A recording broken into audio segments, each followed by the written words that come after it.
No, lo que sucede es que una tarea importante de este gobierno es restaurar principios y valores, sacar la ideologización del país y respetar el derecho de los padres en la educación.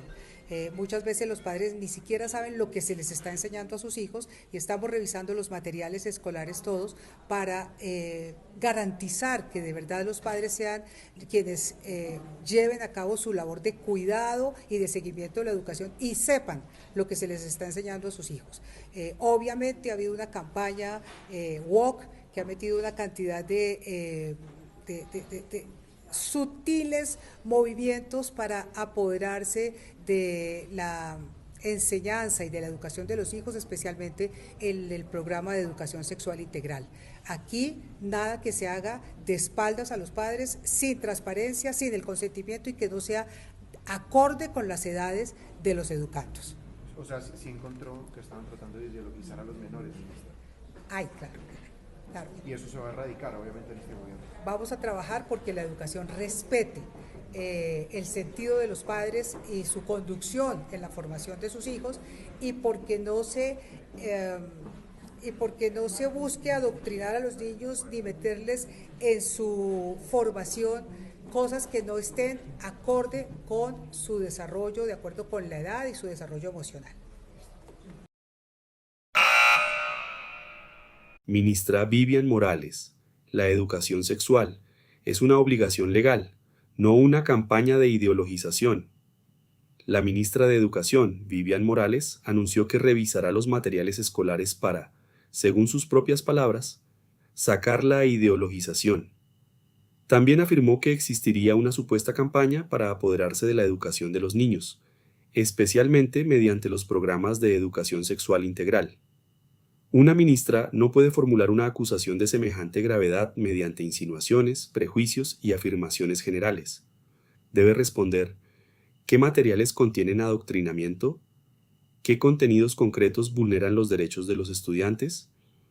¿Qué instituciones los utilizan? ¿Qué evidencias demuestran la existencia de esa supuesta campaña? Sin pruebas, hablar de un plan para apoderarse de la educación de los niños no constituye un argumento pedagógico, científico ni jurídico.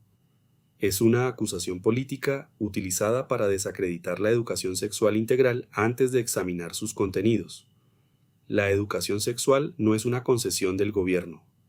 El artículo 14 de la Ley 115 de 1994 establece como obligatoria la educación sexual, impartida de acuerdo con la edad y con las necesidades psíquicas, físicas y afectivas de los estudiantes. La Ley 1620 de 2013 creó el Sistema Nacional de Convivencia Escolar y Formación para los Derechos Humanos, la educación para la sexualidad y la prevención y mitigación de la violencia escolar.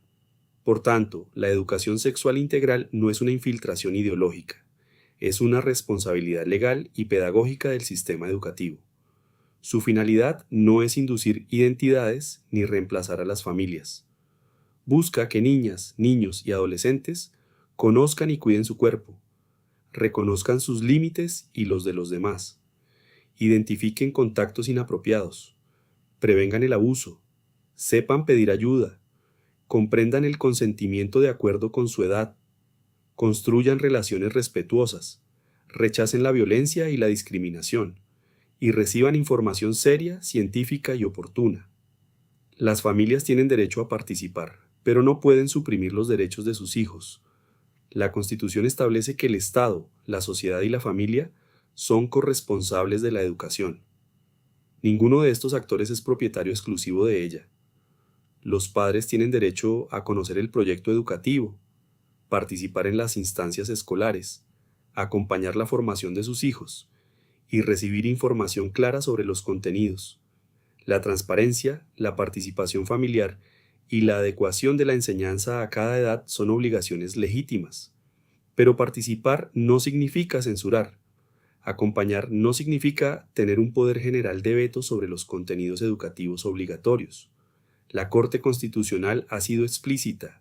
Respetar el derecho de los padres a educar no significa reconocerles el derecho a excluir a sus hijos de la educación sexual, únicamente para preservar sus propias convicciones religiosas o filosóficas. Niñas, niños y adolescentes no son propiedad de los adultos, son sujetos de derechos, tienen dignidad, autonomía progresiva y derecho a recibir información indispensable para su desarrollo y protección. El Ministerio puede revisar los materiales escolares, pero revisar no significa perseguir ni censurar.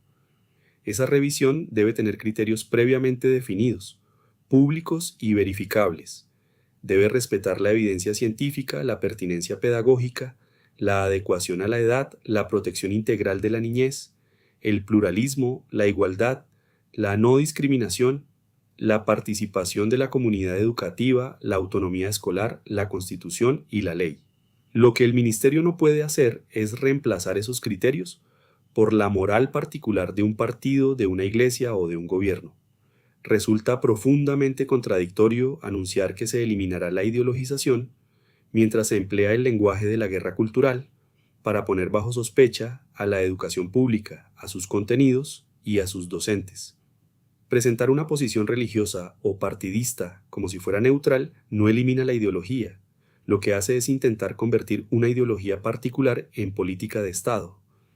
Ministra Vivian Morales, publique los materiales cuestionados, identifique los contenidos que considera inadecuados, presente las evidencias, explique los criterios que utilizará el Ministerio y someta la revisión al debate pedagógico, científico y constitucional.